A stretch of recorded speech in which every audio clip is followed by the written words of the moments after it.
The check-in question is just there for anybody.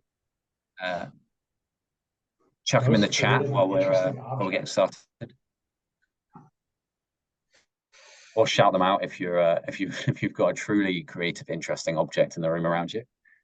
Well, I have 11 Lego sets built, which you can kind of see here on my little bookshelf. So I think those are creative and interesting. Nice. Yeah, I'm for anybody who hasn't been to the Sydney office, which I think is probably everyone. I'm in one of the tiny little booths that we have. So there's basically nothing in here except me and like a couple of wires and a big red screen making me look, like I said at the start, a bit sort of demonic on the video. Does that make you the most creative and interesting object in the room? I was gonna say. Yeah. By process of elimination, yeah, I think so. Yeah. I'll tell you what, this water glass has given me a run for my money. So.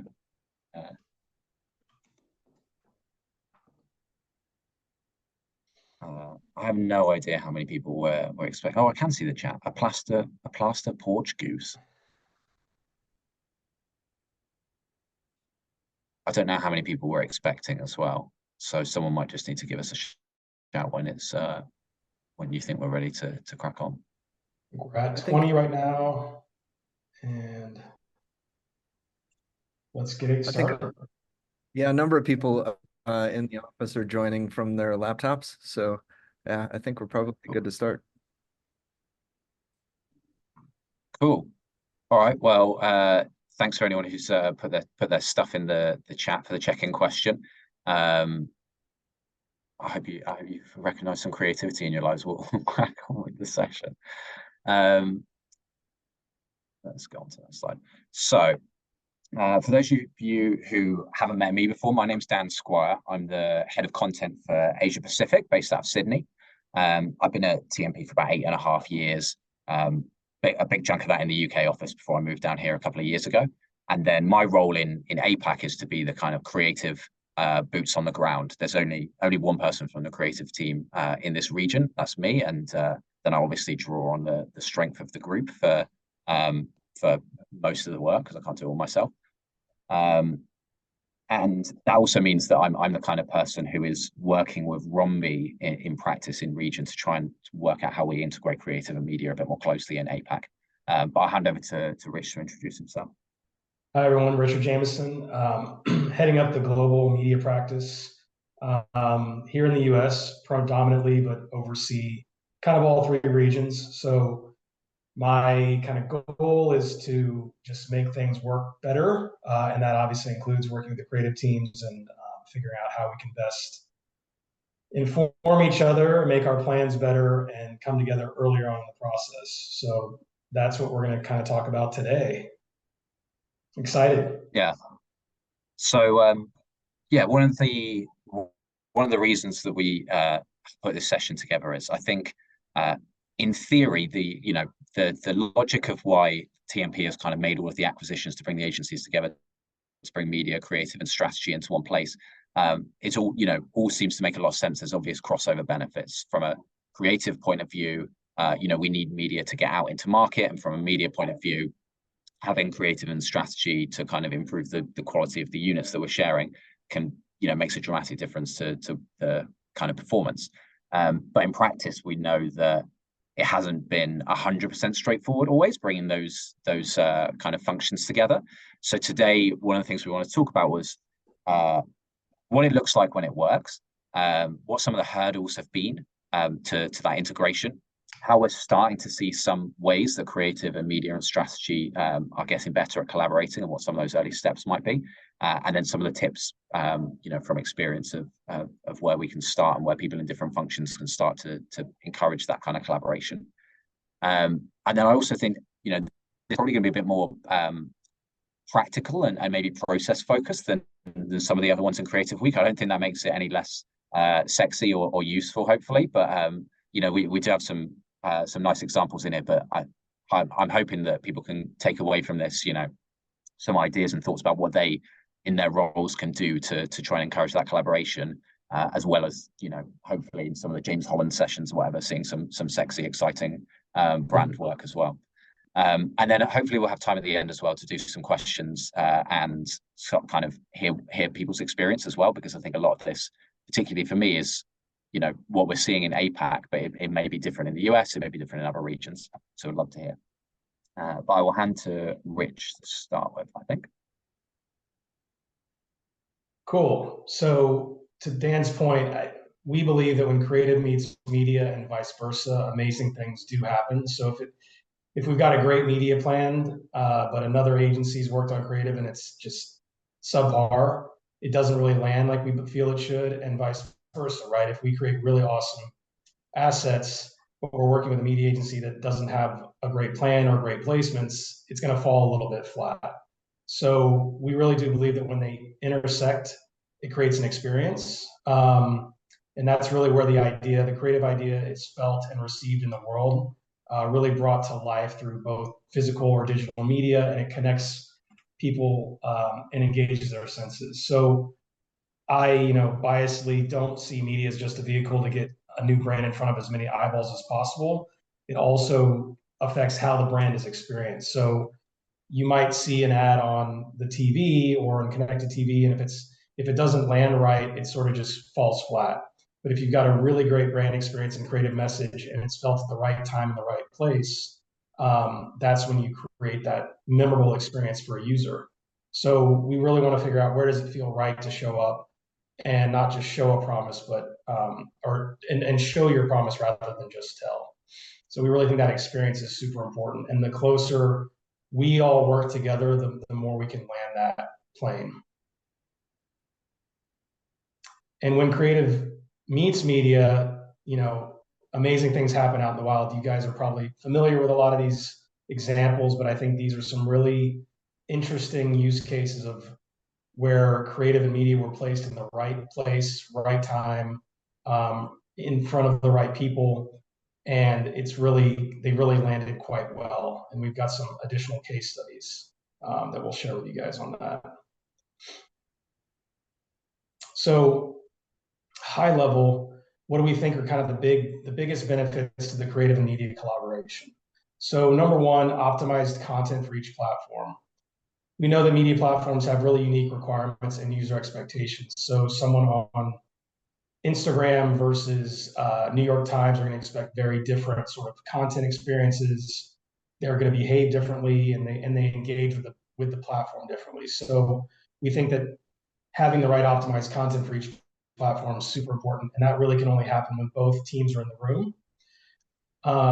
Secondarily, efficient resource utilization. So if we can tell the creative teams from a media perspective upfront what we think the media plan is going to take, what kind of assets need to be developed, it helps kind of tailor the content, the workflows, the hours towards that sort of media plan, and avoid unnecessary costs and effort. So, right, if we say we're going to need these assets, not these, then obviously like that helps from a scoping perspective. Audience engagement is obviously super important. So the right content with the right channel will maximize the chances of connecting with the audience, which is ultimately what we're trying to do. And very importantly, data-driven decision-making. I think the closer creative can get to the media performance, and the more media can share performance of banners and different creative and copy and content strategies, the better things will work. So we've seen a lot of times where we A/B test, we run a banner of certain various forms of a banner, and we say, well, this one's really working, this one's not. Let's tweak the media plan, but also this audience is responding, this one's not. So let's think about building the banners a little bit differently, or placing them in different places.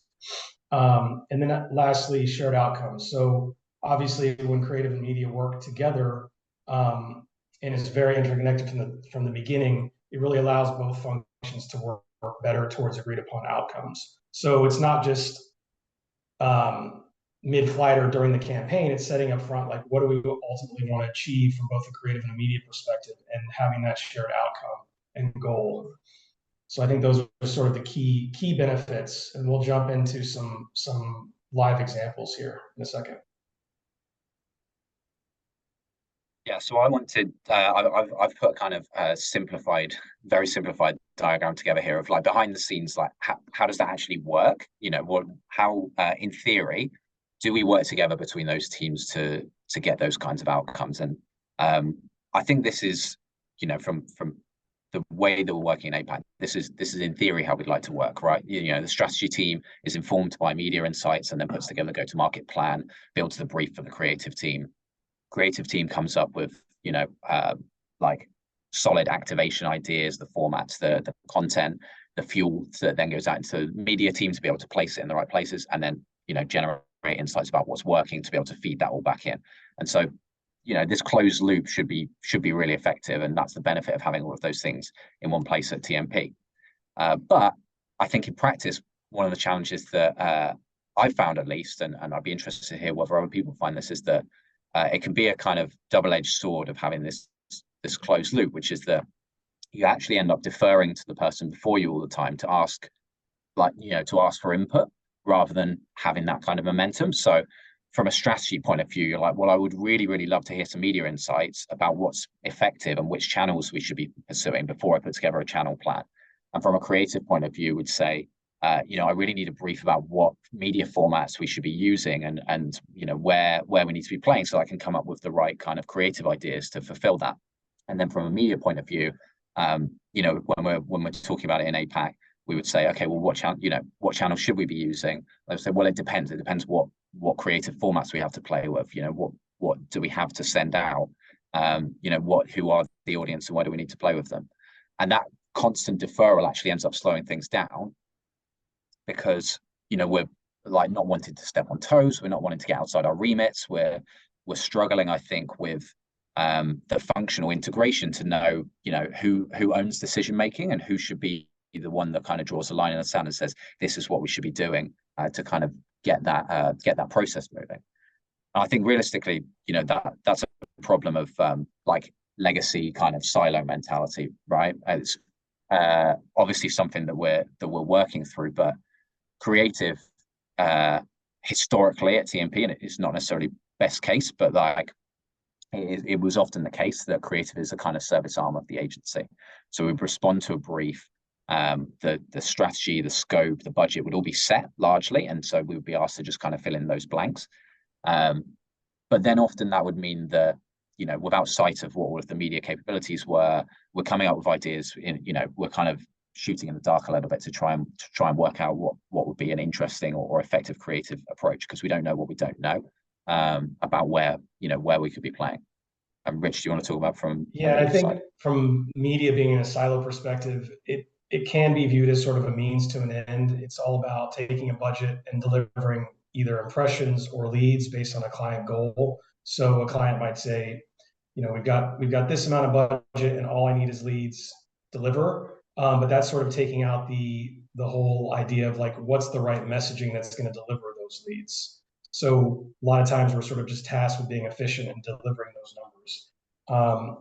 When we're thinking about that efficiency, we're not always thinking about outside the box ideas or how we can use our channels, because a lot of times everything that we put into market has to have some type of ROI, but we know some of the most unique and cool executions are the ones that aren't necessarily clickable or are going to drive a specific action on a site. So I think again, we'll get into this a little bit, but the earlier on the conversations can happen, and the fact that we have all of the specialties under one roof, the better, right? We're not necessarily like working with a creative agency outside of our doors and sort of having to fight that battle. But we're really coming together earlier on and hopefully having enough conversation where we could say, this is kind of what we're thinking, this is where we want to go with this, and can we come up with like one solid plan of action that delivers on both of these? Yeah. And just picking up on something that Rich said there as well, I think we also see this, and we've seen this between, like, there's a difference for clients as well on this side. So the type of clients that Rombi have historically had, who are more media clients, are different to the type of clients that TMP has had in Australia and in APAC, who are, you know, more creative and strategy minded, and they often get stuck on one of these sides as well. So they're either very driven by delivering lead volumes and numbers of MQLs, and that is the kind of KPI that they're targeted on. And so they don't really have scope or budget or control over, you know, the creative and messaging. They just get it from global, and then they're in charge of getting it out into market. Or, you know, they do have a responsibility for creative and messaging, and they are thinking more about the big picture, and, you know, they're maybe interested in ABM and things like that. But then they don't necessarily have control of the media channels that they can use. They might have an internal media agency that they have to use. In APAC, we sometimes struggle because they have a global agency of record for media that are based out of the US or Europe, and so they get actually very poor coverage in APAC to be able to even, you know, they can come up with good creative messaging, but they can't even get it to market. So, you know, clients often fall into these same traps as well.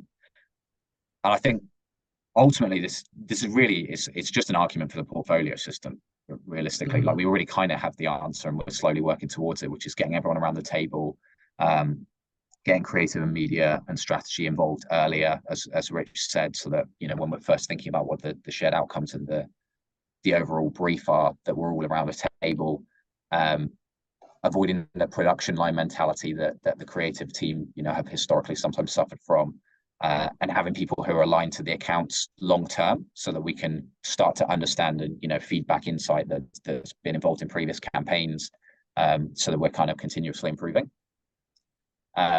So that's, you know, in theory, we're kind of moving in the right direction. I mean, that's the good news, right?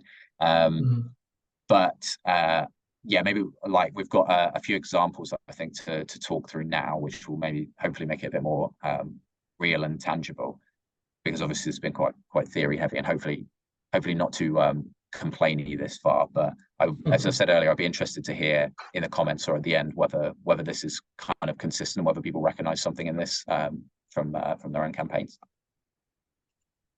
So I'm going to start with a bit of work we've been doing in Australia on Capgemini. It's not really a case study; it's more like a kind of, you know, war story from some work in progress. And then Rich has some more kind of fleshed out, I guess, polished case studies from where it's kind of all come together, and we can see a bit more of a final product. So Capgemini is one of our biggest clients in APAC. It's obviously it's a massive growth global account, and we do more work with them in APAC than any other region. And we've been driving a lot of their kind of global thinking around creative and strategy from the work we're doing in APAC. So they're very, very happy with that side of our work. And then the challenge this year in 2024 was, how do we make some more consistency and improve the performance of our campaigns in region? Because in 2023, we ran 3 media programs, which you can see here, but they were all kind of disparate. They weren't really connected, and the client recognized that you know, their approach historically has been quite scattershot in terms of, you know, just running things here and there. This is the first year where they've said, okay, we want to have like an annual plan for, you know, how we join up all of our media campaigns. We want the creative to be a bit more consistent across all of them, so that you know, we're building up a bit more brand recognition across the whole region. And they came to us, and the challenge was, how do we do that? Like, what does the strategy look like for the whole year? Which is obviously a really great opportunity for us. You know, we're speaking to their regional CMO, and then we're kind of working on what that strategy is going to be, and bringing together everyone to have that conversation. But it did raise the question and the challenge for us of, like, who should own that? Like, who's involved, and how do we build a strategy that actually has that kind of consistency and works from a creative and a media perspective? So we've got me from a creative strategy point of view, and Jonah Abosa, who's our media strategist in Singapore, and then Adam, the account director from a client services perspective, who are all kind of, you know, in December and then into January this year a bit, working on what that strategy should be. And from my perspective, it sometimes felt it was the first time we've done something like this, and it did feel like we're talking in circles sometimes, because I think we're often talking in a different language when we haven't done this kind of collaboration before. So the go-to-market plan on the left is the kind of go-to-market plan that I'm more used to from like an ABM and kind of campaign strategy perspective, right? It's like got the months, it's got little cute boxes with arrows between them for like what channels and tactics we're going to do. It's almost like a customer journey plan, but it's not necessarily like going down into the level of detail. Whereas from Jonah's point of view, from a media strategy, it's much more about the numbers and the volumes and what budget we're allocating to each channel and so on. And both of those need to go in the strategy, but neither of them on their own are actually what we're trying to get to. And so that was definitely a challenge. So I think what we realized was that we needed to go back to basics a bit more and just establish, what are we actually trying to achieve? And I think this is to Rich's point about shared outcomes earlier. We kind of ended up getting there ourselves for a different route. So we just started by setting out what are all of the things that we're actually going to measure and try to improve over the course of the year. So beyond the overarching kind of campaign brief and objectives, which should be something like this, where it's like, what are we trying to do? Drive brand awareness. Who are we targeting? What's the time frame? What regions are they in? That kind of thing. We had all of that, but what we were missing, we felt, was something like this, which was like, a level down in terms of the objectives. So just laying out, some of these are really obvious as well. Some of the things that we were measuring last year anyway, but we just want to be super clear and be really clear with the client as well. Here are all of the parameters we think that we can make a difference to the performance of the campaigns over the year. So measuring engagement, fine, we were doing that anyway. Measuring breakdown, as between Japan and Australia and New Zealand and Singapore, and A/B testing different creatives, fine. We were doing all of that last year, still goes in the list. And then these are the other areas where we think we can make a difference to the click-through rate and also the down the funnel metrics as well. Like, are you getting more people converting through forms?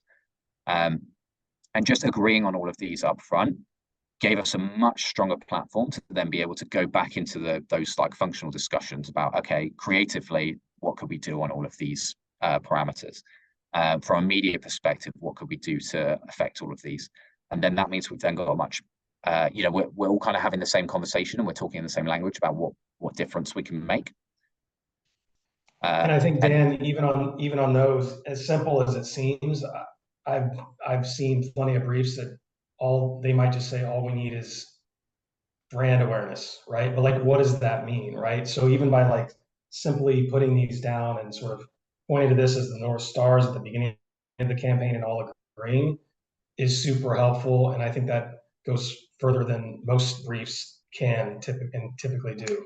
So it's as simple as it seems, like it's a great framework to like have something to point to and all align to. Yeah, and I put in my notes, I was like, it doesn't seem very revolutionary to say like have some objectives, right, for marketing, but yeah, it does feel like it gives us like you say, a much clearer kind of brief for everyone to work towards. And then it meant that we had all of these ideas from a media point of view, from a creative and strategy point of view, and then we can actually start to filter these through those objectives, right? So this is a slide that came from Jonah, and it's like, what other ways are there that we could split the audience and target them and look at what tactics are useful to improve performance from a media point of view. And we could start going through these for future and saying, well, what if we did try targeting based on the weather, particularly if we're running a sustainability campaign? Does it make a difference if that, like, not to be sort of ambulance chasing, but like, if there's been like significant like extreme weather events recently, does that make people more receptive to a sustainability message, for example? Are there other ways that we could target beyond, like split our data beyond location, industry, job title? And then we can tie all of these back to those kind of overarching objectives and say to the client as well, like, here's the reason why we're suggesting that we're doing this. It's not just us coming up with like activation and kind of tactical innovation ideas just for the sake of it. And the same goes for like ad formats as well. So again, this was a slide from Jonah with some kind of high impact dynamic mobile ad formats that we could use. And when I first saw this, from a creative point of view, I was like, wow, this is really interesting. This is really exciting. There's loads of cool stuff here. But it's not immediately obvious, like, what the use case is or why we would use any of these. But then, we've got this in our strategy deck now, and then we can go back later in the year and say to the client, okay, so we've proved the benchmark of like how our performance is going. We think it's worth doing an experiment where we try something a bit more, high impact dynamic ads. And then from a creative point of view, we can look at this and say, okay, well, we think these ones are going to fit best with our creative theme. And from a strategy point of view, we can say, okay, well, if we're going on mobile, these are the publishers that we probably want to be targeting, because these are the ones that, we've been getting the best performance with from a media point of view. So it can all kind of pull together, and we can start to like build that story a bit more clearly. That's basically the end of my case study. As I said, it's only really a sort of work in progress rather than something where I can show off end outcomes. But yeah, I'll hand over to Rick, maybe a bit more about like over what that looks like as an overall campaign. Cool. Thanks, Dan. So many of you are probably familiar with Boeing client, but this is one I think that has a really solid story behind it in where creative and media came together very early on in the process. So just a little bit of background for those that don't know it. This campaign was all about helping airlines turn data into decisions to maintain integrity of day-to-day operations and recover quickly from disruptions. And it was really about putting Boeing's customers at the forefront of the messaging. And it created a very story-driven kind of emotive narrative, and built a framework around happy passengers. So that's kind of the background here, and that was kind of what the messaging framework was. So then, how does that translate into a media and creative strategy? We can go to the next page. So this is essentially what happened in the process. So as I mentioned before, starting at the beginning of a campaign, the creative team built the Boeing sort of happy passengers messaging framework, and they knew that it would be best articulated through really high impactful kind of storytelling placements and tactics. So lifestyle, copy, imagery, video, and that was communicated to the media team very early on when they were actively in planning mode. So before they RFP'd any vendors or even kind of gotten to the how many impressions do we need, what's the cost of the media, and that was in the back of their heads as they started planning. So that really sparked the media team to put more of a lens on those tactics that help deliver that high impact narrative. That's things like connected TV, high impact display units on aerospace engineering sites, industry sites, LinkedIn video ads, things like that. But it wasn't just about high impact. There was also a desire and a need to deliver leads. So that was also kind of part of the brief that media then communicated back to creative and said, hey, love all the high impact video. That's really important from a branding perspective, but we still are going to need assets to deliver kind of that down funnel demand generation. So things like content syndication and sponsored content, more of a direct response action. So the creative team, so the media team built a plan delivering that high impact engagement. But then the creative team also went back and said, okay, we need to develop more traditional things, e-guides, emails to help deliver on those goals. The part I really love is that media began to kind of evaluate and optimize the campaign as it was going and identified the most receptive audiences. So who was responding, what creative units were working, and which audiences were sort of maybe we should be focusing on more than the others. And then that was fed back to the creative team, and then they've built new assets to further increase the engagement. So it's just kind of a nice circle and cycle that continues to happen throughout the campaign. So we all love our funnel slides, but basically, as I mentioned before, high level, kind of high impact stuff for that awareness piece, and all these placements were work together hand in hand between media and creative, like I mentioned, video, display. And then the further we get through the funnel around engagement and intent, it became more about response, more about one-to-few ABM, but making sure that we had the right assets to deliver on those goals, again, from the very kind of outset of the campaign. And then the results on the next page. Campaign just really crushed it, delivering around almost 1,600 leads, engagement from every single targeted major airline, and then just kind of surpassing all industry benchmarks. So this is just a really great case study of, I think, media and creative coming together very early on, letting the creative inform the media team then building a plan based on that, being informed, and then media informing creative on what else they needed and then why they should continue to optimize the creative and make it work that much harder. So like I said, kind of that full loop here. And what's great about this one is we have the media and the creative in-house, and that just allows it to work that much better, right? Because we're all working from teams, we're all in the same time zones, we're all like one big team. And I think having like all of it under one roof just sort of proves how much better it can perform when it's all under one agency. And next is a little bit more of a tactical example, just how we're crushing benchmarks with banners. These are some best practices for sort of working in tandem.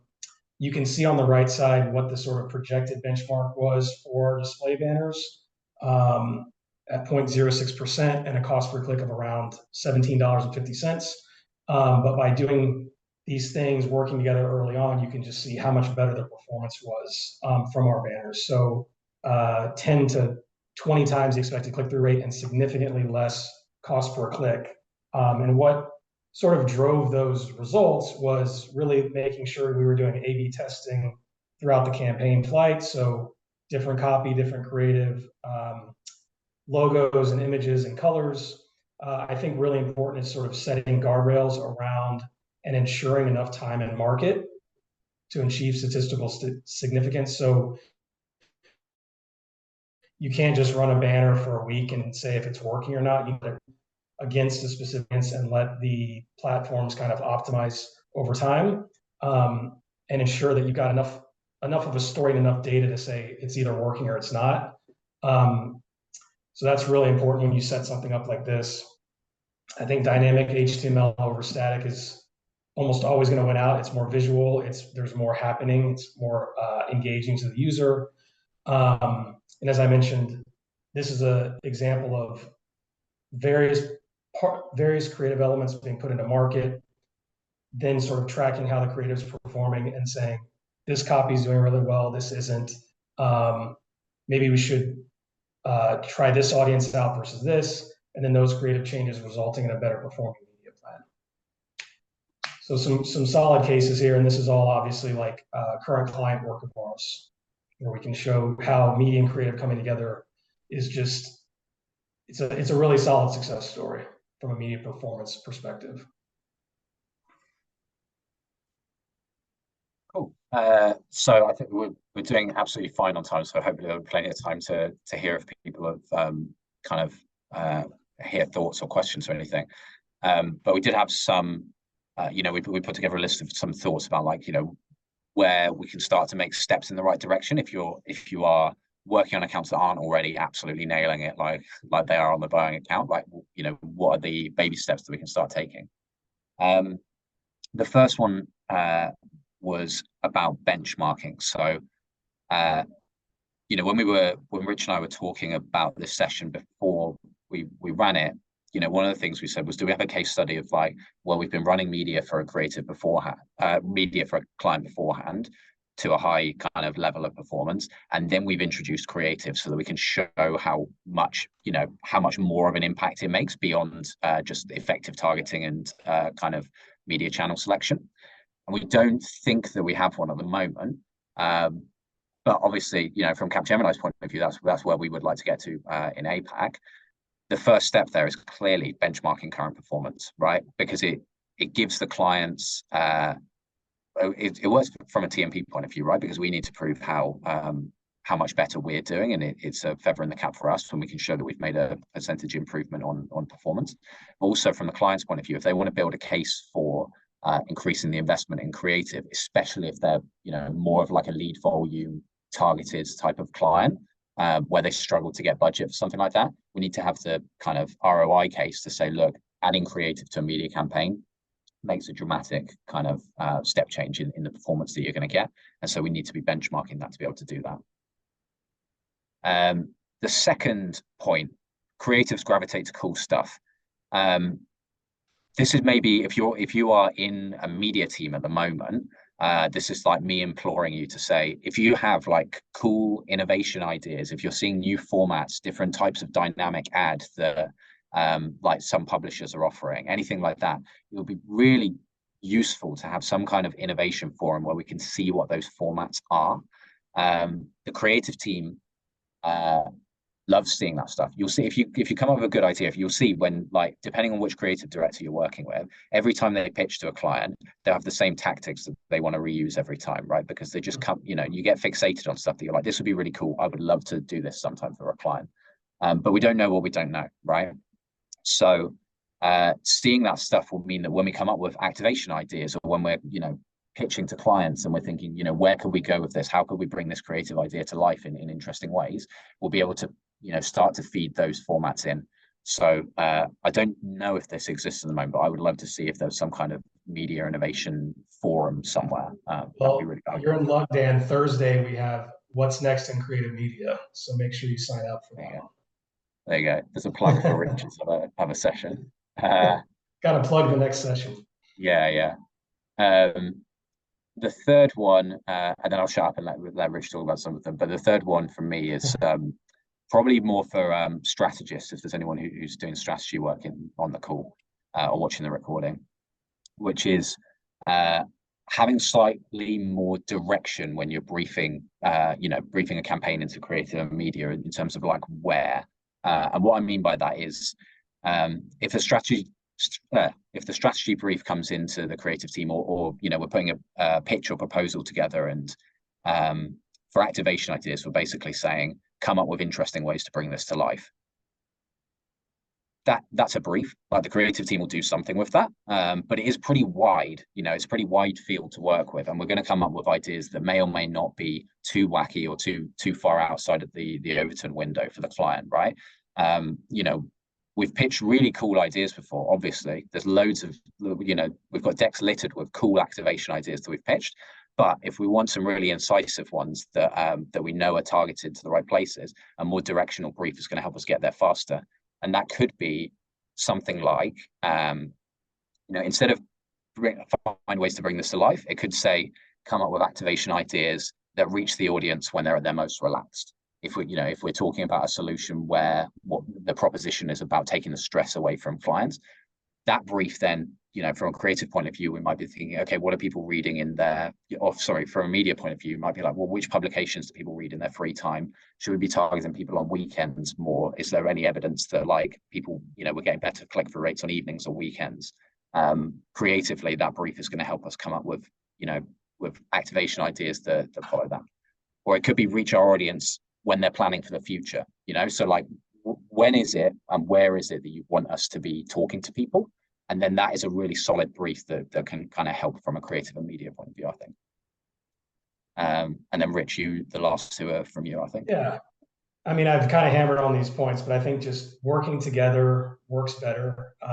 In my 18 plus years of being in media, the times that I've been closest to the creative team has been the times when I think we've developed really the best media plans, the most impactful.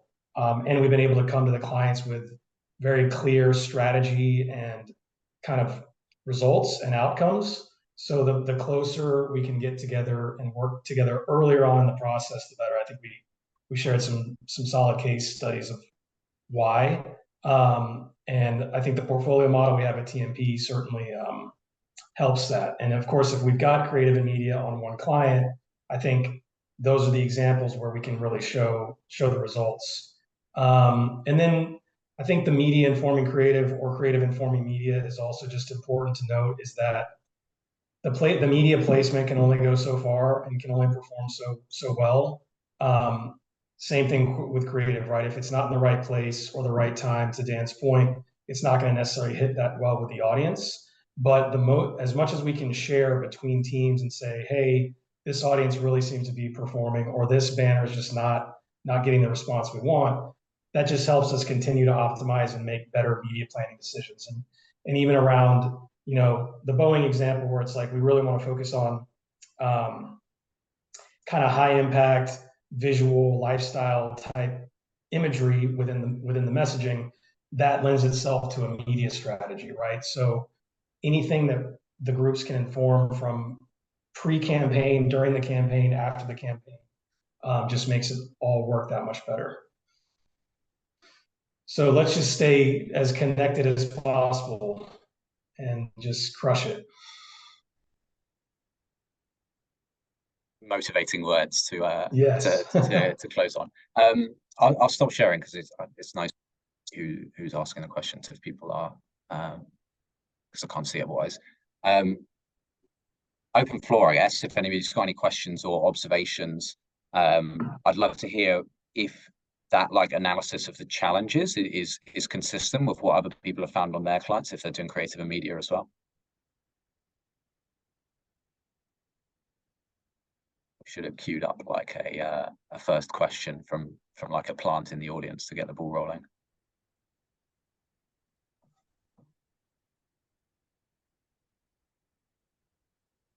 Okay. Well, I guess everyone's wowed by our performance, Rich. I'll take it. Cool. Oh, all right. Well, thanks everyone for joining. Thank you all. Really appreciate it.